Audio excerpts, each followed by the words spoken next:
Hey, it's Keisha. Welcome and welcome back. We're on our next reading in the Aquarian, and it is chapters 163 and 164. So let us begin by first closing our eyes and just taking a deep breath in and letting it out. Another deep breath in and out. On your breath in, just begin to collect and gather yourself to this time in space. Feel yourself more present. Feel your seat in its seat. Feel your feet on the floor. Feel yourself coming back to yourself. Drawing your attention back from all the cares and concerns and conversations throughout the day. The worries for tomorrow, just leave them be. And just begin to gently pull your attention back to yourself.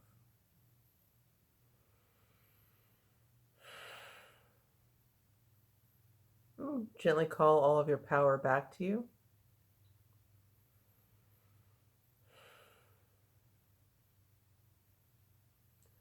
Call all of yourself back.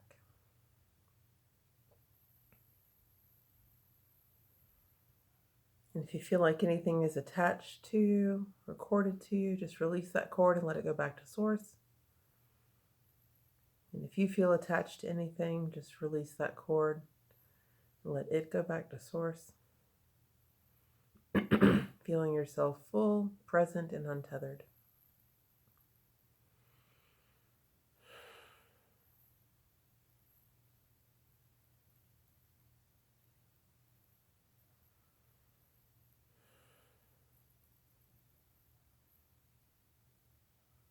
Now see a column of light coming down over you.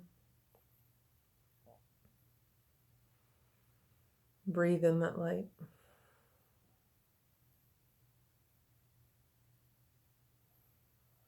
Feel it filling you from within out.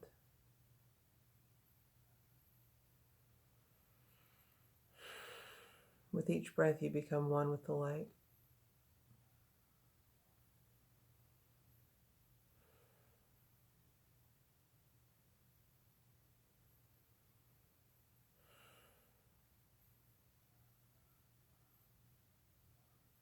Feeling yourself enlivened and enlightened, gently begin to lift up the column. Lifting up out of earthly concerns. Lifting up into our space of peace, of oneness, of love, support. When you're ready, open your mind, your heart, and your eyes. Here we are. Chapters 163, 164. We are still in Thursday. You'd think I'd have it marked. Here we are. As Jesus and the 12 went out, a Roman guard approached and said, "All hail! Is one of you the man from Galilee?" And Peter said, "We all are men from Galilee. Whom do you seek?"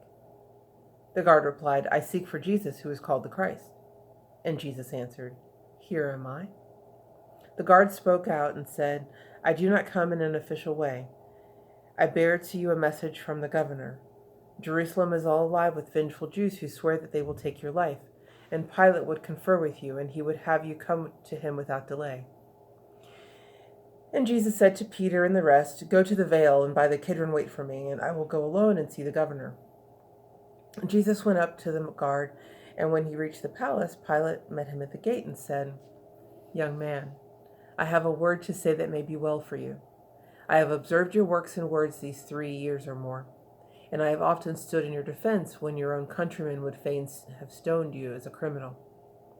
But now the priests, the scribes and Pharisees, have stirred the common people to a stage of frenzied wantonness and cruelty, and they intend to take your life. Because they say that you have sworn to tear the temple down, to change the laws that Moses gave, to exile Pharisee and priest, and seat yourself upon a throne." and they aver that you are full in league with Rome. The streets of all Jerusalem are filled this moment with a horde of madmen, all intent to shed your blood. There is no safety for you but in flight. Wait not until the morning sun. You know the way to reach the border of this cursed land. I have a little band of guards, well horsed and armed, and they will take you out beyond the reach of harm. You must not tarry here, young man. You must arise and go. And Jesus said, A noble prince has Caesar in his Pilate Pontius. And from the point of carnal man, your words are seasoned with the wise man's salt. But from the point of Christ, your words are foolishness. The coward flees when danger comes, but he who comes to seek and save the lost must give his life in willing sacrifice for those he comes to seek and save. Before the passion is consumed, lo, all this nation will be cursed by shedding of blood of innocents. And even now the murderers are at the door. And Pilate said, It shall not be. The sword of Rome will be unsheathed to save your life. And Jesus said, Nay, Pilate, nay. There are no armies large enough in all the world to save my life. And Jesus bade the governor farewell and went his way, but Pilate sent a double guard with him, lest he should fall into the hands of those who were alert to take his life. But in a moment Jesus disappeared. The guard saw him no more, and in a little while he reached the brook of Kidron, where the 11 were. Now, just beyond the brook there was an orchard and a home where one Massalian lived, where Jesus often had been. Massalian was his friend, and he believed that Jesus was the Christ that Jewish prophets long ago had said would come. Now in the orchard was the sacred knoll. Massalian called the place Gethsemane. The night was dark, but in the orchard it was doubly dark, and Jesus bade the 8 disciples tarry by the brook, while he with Peter, James, and John went to Gethsemane to pray. They sat beneath an olive tree, and Jesus opened up the mysteries of life to Peter, James, and John. He said, The spirit of eternity is one unmanifest, and this is God the Father, God the Mother, God the Son in one. In life of manifest, the one became the three, and God the Father is the God of might, and God the Mother is omniscient God, and God the Son is love. And God the Father is the power of heaven and earth, and God the Mother is holy breath, the thought of heaven and earth, and God the Son, the only Son, is Christ, and Christ is love. I came as a man to manifest this love to men. As man, I have been subject unto all the trials and temptations of the human race, but I have overcome the flesh with all its passions and its appetites. What I have done, all men can do. And I am now about to demonstrate the power of man to conquer death, for every man is God made flesh. I will lay down my life, and I will take it up again, that you may know the mysteries of life, of death, and of the resurrection of the dead. I lay me down in flesh, but I will rise in spirit form with power to manifest myself to mortal eyes, so mortal eyes can see. So in a trinity of days I will show forth the all of life, the all of death, the meaning of the resurrection of the dead. And what I do, all men can do. And you, my three, who constitute the inner circle of the Church of Christ, will show to men the attributes of all the gods. And Peter shall make known the power of God, and James shall show the thought of God, and John shall demonstrate the love of God. Be not afraid of men, for you have been sent forth to do the mighty works of God the Father, the Mother, God the Son. And all the powers of carnal life cannot destroy your life until your work is done. I leave you now, and will go out in darkness all alone and talk with God. By sorrow I am overwhelmed. I leave you here to watch with me. Then Jesus went 300 cubits toward the east and fell upon his face and prayed. He said, my God, is there a way by which I may escape the horrors of the coming hours? My human flesh shrinks back. My soul is firm, so not my will, but thine, O God, be done. In agony he prayed. The strain upon the human form is great. His veins were burst asunder, and his brow was bathed in blood. And then he went back to the three and found them all asleep. He said, Simon, Simon, do you sleep? Could you not watch with me a single hour? Be vigilant and watch and pray that your temptations be not too great for you to bear. I know the spirit is alert and willing, but the flesh is weak." And then he went again and prayed, "O Father God, if I must drink this bitter cup, give me the strength of body as I have the strength of soul, for not my will, but thine be done." And when he went again to his disciples, lo, he found them still asleep. He awakened them, and he said to James, "Have you been sleeping while your master has been wrestling with the greatest foe of man? Could you not watch with me a single hour?" And then he went again and prayed, "O God, I yield to thee, thy will be done." And then he again went back to the three, and they still slept. And he said to John, "With all the love you have for me, could you not watch with me a single hour?" And then he said, "It is enough. The hour has come, and my betrayer is at hand. Arise and let us go." And when they came again to Kidron, lo, the 8 disciples were asleep. And Jesus said, "You men, awake. Behold, for the betrayer of the Son of Man is come." The Lord with the 11 were in the orchard of Massalian, and as they talked, they saw a band of men with lanterns and with swords and clubs approaching them. And Jesus said, "Behold, the emissaries of the evil one, and Judas leads the way." And the disciples said, "Lord, let us flee to save our lives." But Jesus said, "Why should we flee to save our lives when this is the fulfillment of the words of prophets and of seers?" And Jesus went alone to meet the men, and as they came, he said, "Why are you here, you men? Whom do you seek?" And they replied, "We seek the man from Galilee. We seek for Jesus, one who calls himself the Christ." And Jesus answered, "Here am I." And then he raised his hands, and with a mighty thought he brought the ethers to the state of light, and all the orchard was aglow with light. The frenzied men were driven back, and many fled and tarried not until they reached Jerusalem. And others fell upon their face on the ground. The bravest men and the hardest hearts remained, and when the light had paled, the Lord again inquired, "Whom do you seek?" And Ananias said, "We seek the man from Galilee.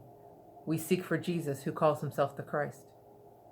And Jesus answered him and said, "I told you once before, but now I tell you once again that I am he." By Ananias Judas stood, but in a moment he had gone, and coming up behind the Lord, he said, "My Lord," and then he kissed him as a sign that he was the Jesus whom they sought. And Jesus said, "Do you, Iscariot, come and thus betray your master with a kiss? This thing must need be done, but woe to him who does betray his Lord. Your carnal greed has seared your conscience, and you know not what you do. But in a little time your conscience will assert itself, and in remorse, lo, you will close your span and take your life." Then the 11 came, laid hold of Judas, and would have done him harm, but Jesus said, "You must not harm this man. You have no right to judge this man. His conscience is his judge, will sentence him, and he will execute himself." And then the mob, led on by Malchus, servant of Caiaphas, laid hold of Jesus, and was binding him with chains. And Jesus said, "Why do you come in dead of night with swords and clubs to take me in this sacred place? Have I not spoken in the public places of Jerusalem? Have I not healed your sick and opened your blinded eyes, made your lame to walk, your deaf to hear? You could have found me any day. And now you try to bind me down with chains? What are these chains but links of reeds?" And then he raised his hands, the chains were broken, and they fell to earth. And Malchus thought the Lord would flee to save his life. And with a club he fain would smite him in the face. But Peter had a sword, and rushing up, he smote the man and wounded him. But Jesus said, "Stay, Peter, stay. Put up your sword. You are not called to fight with swords and clubs. Whoever wields the sword shall perish by the sword. I do not need protection by the sons of men, for I could call this moment in a legion. Yea, 12 legions of the messengers of God would come and stand in my defense. And then it is not well." And then he said to Malchus, "Man, I would not have you harmed." And then he laid his hand upon the wound that Peter made, and it was healed. Then Jesus said, "Be not concerned lest I should tear myself away from you and flee to save my life. I have no wish to save my life. Do with me as you wish." And then the mob rushed up to seize the 11 to take them back to stand trial as the aides of Jesus in his crimes. But the disciples, every one of them, deserted Jesus. and they fled to save their lives. Now, John was last to flee. The mob laid hold of him and tore his garments all to shreds, but he escaped in nakedness. Massalian saw the man and took him to his home and gave him other clothes, and then he followed after them who led the Lord away. And Peter was ashamed because of his weak cowardice. And when he was himself again, he joined with John and followed close behind the mob and came into Jerusalem.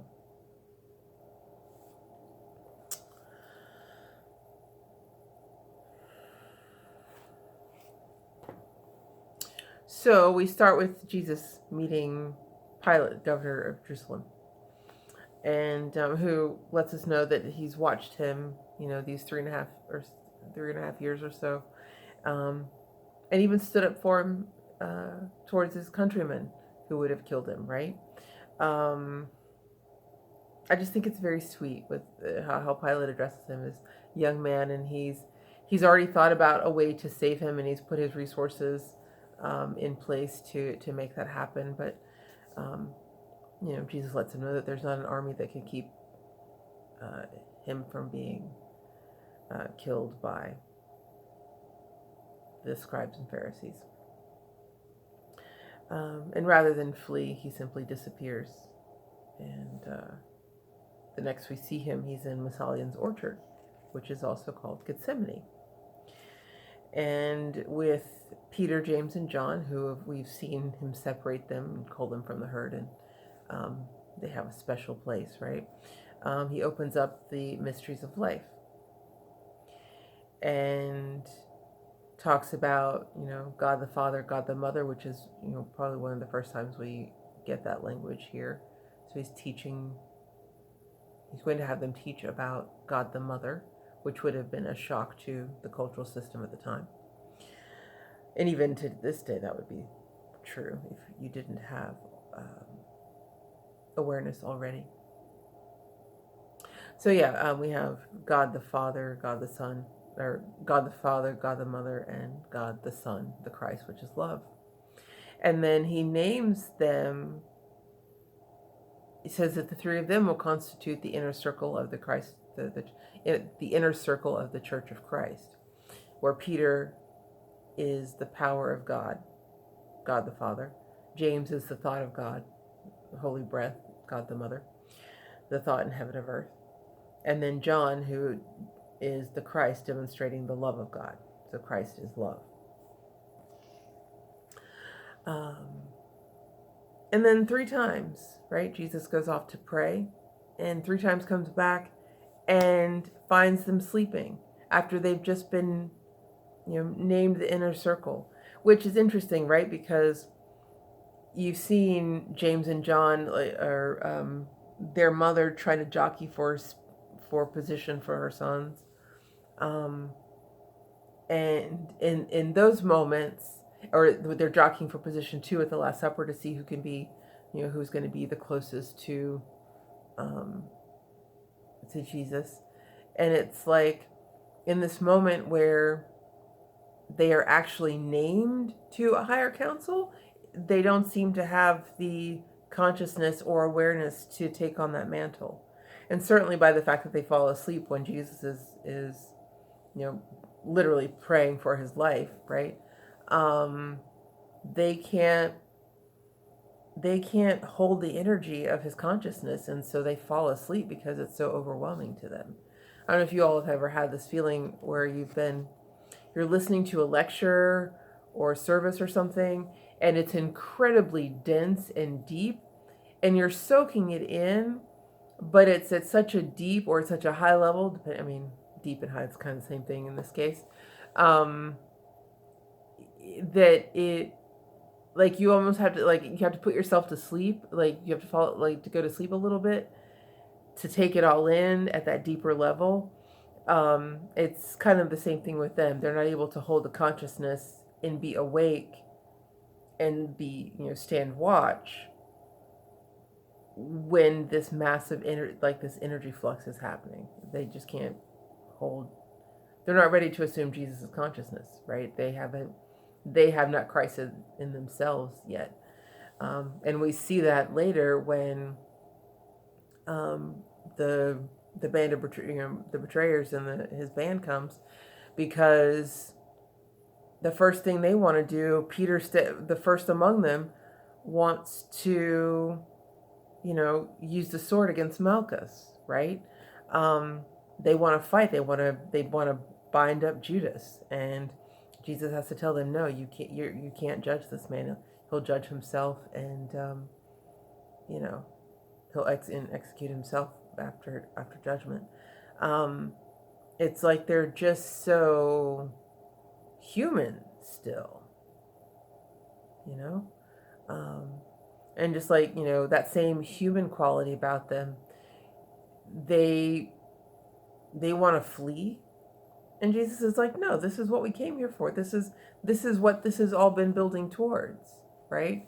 And they want to run because they're about to face this, they know they're about to face this violence. But Jesus is like, no, and he finally gives, do with me as you wish, is what he says. So he finally gives them permission. If earlier he says, no man take my life except I give it, that is him in this moment giving permission.